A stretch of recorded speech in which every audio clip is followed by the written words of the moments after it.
Hello, আমি ঈশিতা চলে এসেছি আবার একটা নতুন মিনি ব্লগ নিয়ে। আর এটা হচ্ছে আমার ভাইপোর অন্নপ্রাশনের সেকেন্ড ব্লগ। আমি হয়ে গেছি রেডি, আর এখানে নানিমুখের পর্ব চলছে। তারপর আমার ভাইপোকে বর সাজানো হচ্ছে, মালা টোপর দিয়ে একেবারে ছোট্ট বর লাগছিল ওকে। আর যখনই বলা হচ্ছিল ফটো তোলার কথা, ও এক টানা ক্যামেরার দিকে তাকিয়েছিল। দেখো কেমনভাবে পোজ দিচ্ছে। তারপর ভাইপোকে বাড়িতে রেখে আমরা চলে আসলাম জল সইতে। আর এখানে পিসি আর কাকিমাদের নাচ দেখো সবাই। তারপর পুকুর থেকে জল সয়ে আমরা চলে আসলাম বাড়িতে। আর এখন পালা ওকে স্নান করানো। সারাদিনেও একটুও কাঁদেনি, কিন্তু যেই মাথায় জল পড়লো সেই কান্না করা শুরু করে দিয়েছিল।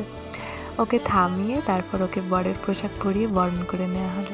আমার পিসুমণিরা যেহেতু বৈষ্ণব, তো ওদের মুখে ভাতের নিয়মটা একটু আলাদা। আর প্রসাদ দেওয়ার টাইমেই ও ঘুমিয়ে পড়লো। অনেক কষ্ট করে ওকে তুলে প্রসাদ দেওয়া হলো, তারপর ফটোশ্যুট শুরু হলো। আর আমার সাথে একটু বসে বসে মজাও করছিল। তারা